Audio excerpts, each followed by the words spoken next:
O Cessna Citation que se acidentou em Ubatuba nesta quinta-feira, 9, precisaria de mais pista do que é disponível no aeroporto de Ubatuba, para pousar em segurança, apontam dados da fabricante da aeronave e do próprio aeroporto.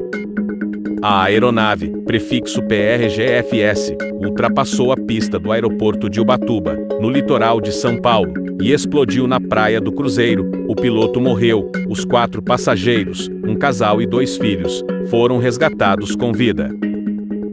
O aeroporto de Ubatuba não é controlado, significa que não há controle de tráfego aéreo, e a coordenação é feita entre os próprios pilotos. O planejamento de voo também cabe ao piloto.